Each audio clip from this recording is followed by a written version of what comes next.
Hello दोस्तों। आज मैं आपको सुनाऊंगा परिवार और माँ, तीन भाई एक बहन की कहानी। एक गांव में एक सुखी परिवार रहता था। उस परिवार में तीन भाई और एक बहन थी। उनके माँ बाप उन चारों से बेहद प्यार करते थे, मगर बीच वाले बेटे से थोड़ा परेशान थे।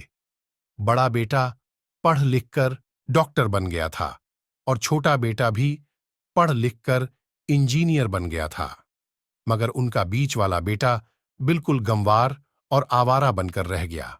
अब उनके दोनों बेटे डॉक्टर और इंजीनियर ने शादी कर ली थी और कुछ महीनों के बाद ही इनकी बेटी की भी एक अच्छे घराने में शादी हो गई थी। मगर बीच वाला बेटा अभी भी कुंवारा ही था।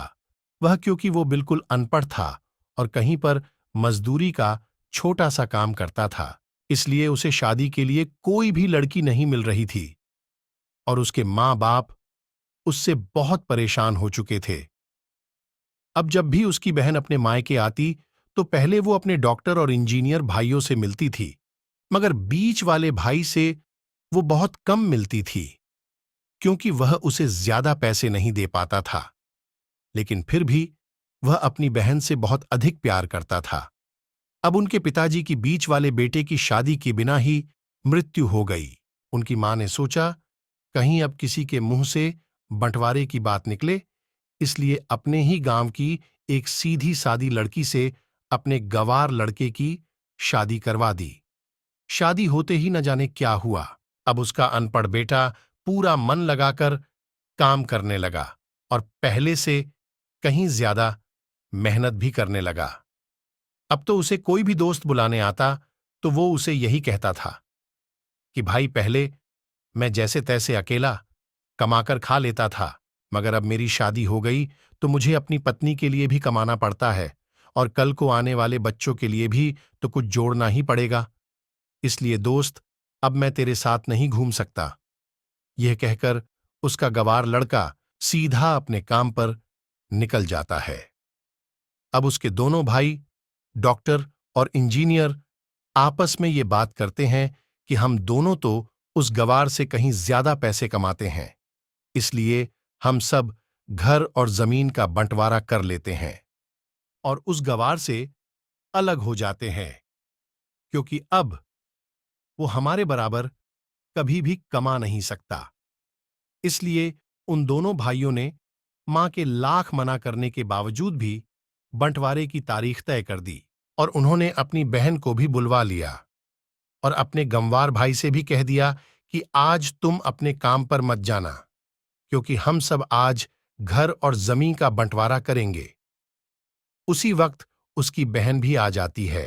तभी उसका गंवार भाई कहता है कि तुम लोग बंटवारा कर लो, मुझे जो भी देना हो दे देना, मैं शाम को आकर अंगूठा लगा दूंगा। तभी उसकी बहन कहती है, अरे बेवकूफ, तू तो अनपढ़ ही रहेगा। जमीन का हिस्सा तो आमने सामने बैठकर होता है। तभी उसके दोनों भाई भी बीच वाले गंवार भाई को उल्टा सीधा कहते हैं। तभी उसकी मां उसे कहती है कि बेटा, आज तू काम पर मत जा, बंटवारा तेरे सामने ही होगा तो ही अच्छा है।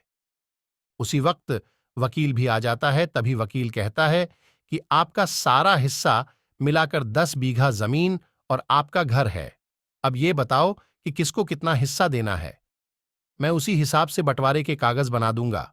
उसी वक्त उनका गंवार भाई कहता है कि वकील साहब, 5-5 बीघा जमीन मेरे दोनों भाइयों के नाम लिख दो और यह जो हमारा मकान है मेरी प्यारी बहन के नाम कर दो। तभी उसके दोनों भाई और बहन पूछते हैं कि और तू हिस्से में क्या लेगा। तभी उनका गंवार भाई कहता है कि मेरे हिस्से में मेरी प्यारी मां है ना। और तभी वो अपनी पत्नी की तरफ मुस्कुराते हुए कहता है कि क्यों मेरी प्यारी पत्नी, क्या मैंने गलत कहा क्या। उस गंवार की पत्नी अपनी सास से लिपटकर कहती है कि मां से बड़ी वसीयत क्या होगी मेरे लिए। और उसी वक्त उसका गंवार पति भी अपनी मां से लिपट जाता है। गंवार बेटे और बहू के इसी प्यार ने जमीन जायदाद के बंटवारे को एक सन्नाटे में बदल दिया। तभी बहन अपने गंवार भाई के गले लगकर रोते हुए कहती है कि माफ कर दो भैया, मैं आपको समझ नहीं सकी। तभी उसका भाई कहता है कि मेरी प्यारी बहन, इस घर में जितना अधिकार हमारा है उतना ही अधिकार तेरा भी है, और रही बात बंटवारे की, तो बंटवारा नहीं करने से जीवन रुक तो नहीं जाएगा। क्यों करते हैं हम बंटवारा? क्या हम एक साथ मिलकर नहीं रह सकते, जैसे हम बचपन में मिलकर रहते थे? एक साथ मिलकर रहने को ही तो कहते हैं एक अच्छा परिवार, और उस अच्छे परिवार को संभालती है एक मां। तभी उसके दोनों भाई भी बहुत शर्मिंदा होते हैं और वो बंटवारे के सभी कागज फाड़ डीएच कर फेंक देते हैं, और उस दिन के बाद से उनका पूरा परिवार खुशी खुशी एक साथ रहने लगा। तो दोस्तों, यह थी परिवार और मां की एक सच्ची कहानी। धन्यवाद। अगर वीडियो अच्छी लगे तो चैनल को सब्सक्राइब, लाइक और शेयर जरूर करें।